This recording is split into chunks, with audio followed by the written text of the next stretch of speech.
दरअसल Donald Trump ने पिछले कुछ समय में, कारोबारी आदमी है तो उन्होंने बड़ा प्रयास किया क्रिप्टो को किंग बना दे। वो बार बार ये कह रहे हैं कि हम डी डॉलराइजेशन के, ब्रिक्स के जो अभियान है उसके विरुद्ध जा रहे हैं, हम डी डॉलराइजेशन नहीं होने देंगे। लेकिन उसका दूसरा पहलू अगर आप ध्यान से देखें तो डी डॉलराइजेशन को अगर सबसे ज्यादा हवा मिल रही तो कहां से मिल रही? क्रिप्टो से मिल रही। और सबसे ज्यादा क्रिप्टो को आगे बढ़ाने में कौन लगा हुआ है? डोनाल्ड ट्रंप लगे हुए। दुनिया भर में वो कोशिश कर रहे हैं कि क्रिप्टो को उस तरह से स्थापित कर दिया जाए। आपको ध्यान में होगा अमेरिकी राष्ट्रपति डोनाल्ड ट्रंप का जो प्रेसिडेंट का एग्जीक्यूटिव ऑर्डर है 14178, strengthening American leadership in digital financial technology. Bharat से क्यों इतना चिढ़ हो गई दुनिया के देशों? उनको लगता है कि भारत तो जो इतना पीछे रहता था, वहां कंप्यूटर आ गया तो उसके बाद यहां आएगा, वहां कोई तकनीक आ गई तो उसके बाद यहां आएगी, artificial intelligence, research, innovation, semiconductor, यानी हर चीज के लिए हम निर्भर है वहां। या पश्चिम पर निर्भर है या चीन पर निर्भर है। चीन तो इतना बड़ा हो गया कि इनसे निकले नहीं जा रहा है, तो इनको लग रहा है कि भारत को पहले ही रोक दो। लेकिन ऐसा होता हुआ दिख नहीं रहा है। और जो कुछ भी ये इन्होंने किया था, जो क्रिप्टो के लिए इन्होंने किया था, लेकिन वो कर नहीं पाए। और एक तरह से देखें तो उसमें जो अमेरिका की रणनीति थी वो फ्लॉप साबित हुई। अब दूसरा ट्रंप को क्या चढ़ा रहा है? दूसरा चढ़ा रहा है क्योंकि ब्रिक्स की जो पार्टनरशिप है वो बहुत जबरदस्त चल रही, बहुत अच्छे से चल रही, लेकिन उसको रोका गया।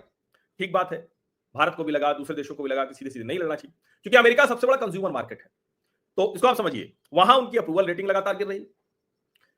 जो क्रिप्टो को किंग बनाने की उनकी कोशिश थी डॉलर के मुकाबले, वो नहीं हो पाया। डॉलर से ही अमेरिका चल रहा है, लेकिन क्रिप्टो करके वो और एज लेना चाहते हैं।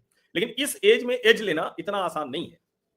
अब ब्रिक्स का भी एक मसला है, और अभी जो ताजा परेशान कर दिया अमेरिका को कि अरे भारत की इतनी सैन्य शक्ति है, इतना कमाल का ब्रांड इंडिया है, हम 4th largest economy of the world हैं, हम दुनिया की बड़ी सेनाओं के हथियारों को यूं मटियामेट कर देते हैं, हम आयरन डोम नहीं, आयरन डोम से बेहतर व्यवस्था हमने अपनी जो वायु रक्षा प्रणाली या हवाई रक्षा प्रणाली, एयर डिफेंस सिस्टम बनाया है।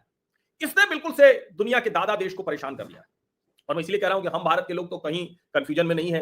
हमें तो अच्छे से पता है कि हमारे देश के प्रधानमंत्री नरेंद्र मोदी कुछ भी हो जाए, और हम हर सरकार पर ऐसे भरोसा करते हैं, वो सरकार के जो कहें कि निर्णय है वो भारत के हितों के विरुद्ध नहीं हो सकते।